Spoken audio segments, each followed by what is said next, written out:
నమస్తే welcome to dot news. ఏపీలో అనూహ్య రీతిలో కూటమి అధికారంలోకి వచ్చింది. ఈ ఘన విజయానికి క్రెడిట్ మాత్రం ఖచ్చితంగా పవన్ది అనే చెప్పాలంటున్నారు ఆయన ఫ్యాన్స్. మరి జనసేనాని మాత్రం ఆ గొప్పతనమంతా వారాహి అమ్మవారిది అని అంటున్నారు. వారాహి అమ్మవారి ఆశీస్సులతోనే తాను తిరుగులేని మెజారిటీతో గెలిచానని డిప్యూటీ సీఎం పవన్ అంటున్నారు. మరి ఇంత భారీ విజయం తెచ్చిపెట్టిన అమ్మవారికి పవన్ ఎలా రుణపడి ఉండబోతున్నారో తెలుసా?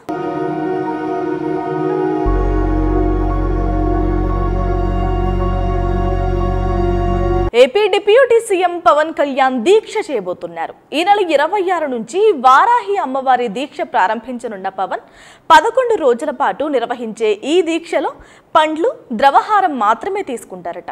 గత ఏడాది జూన్ మాసంలో పవన్ కళ్యాణ్ వారాహి విజయయాత్ర చేపట్టారు. ఆ యాత్ర సందర్భంలోనూ వారాహి అమ్మవారికి పూజలు చేసి దీక్ష చేశారు. ఈసారి ఈ నెల 26వ తేదీ నుంచి 11 రోజుల పాటు దీక్షలో ఉండనున్నారు. పవన్ కళ్యాణ్ కు దైవభక్తి ఎక్కువని చెబుతారు. ఆయన వారాహి అమ్మవారిని పూజిస్తారు. ఎన్నికలకు ముందు కూడా రాష్ట్ర వ్యాప్తంగా యాత్ర చేసేందుకు సిద్ధం చేసుకున్న వాహనానికి కూడా వారాహి పేరు పెట్టిన సంగతి మనందరికీ తెలిసిందే. ఆంధ్రప్రదేశ్ ఎన్నికల్లో ఘన విజయం సాధించడంతో ఈ ఏడాది కూడా దీక్ష చేపట్టబోతున్నారు పవన్.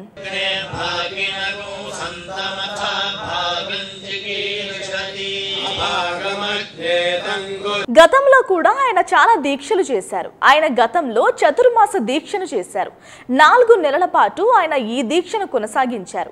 ఆషాఢం, శ్రావణం, భాద్రపదం, ఆశ్వయుజ మాసం కలిపి 4 నెలల పాటు దీక్షను చేపట్టారు పవన్. చతుర్మాస దీక్షలో ఉన్నంతకాలం ఆహార నియమాలు పాటించేవారు. మితంగా సాత్విక ఆహారాన్ని మాత్రమే స్వీకరించేవారు. అంతేకాదు పవన్ ఒక్క పూట మాత్రమే ఆహారం తీసుకునేవారు. సూర్యాస్తమం సమయం తర్వాత కొద్దిగా పాలు, పండ్ల ఆహారం తీసుకుంటారు. అలాగే పవన్ కళ్యాణ్ దీక్షను విరమించే సమయంలో హోమాన్ని నిర్వహించేవారు. రాష్ట్రం సుభిక్షంగా ఉండాలని, ప్రజలు సుఖ సంతోషాలతో హాయిగా ఉండాలని ఈసారి కూడా హోమాన్ని చేయబోతున్నారు Pawan. Please subscribe dot news.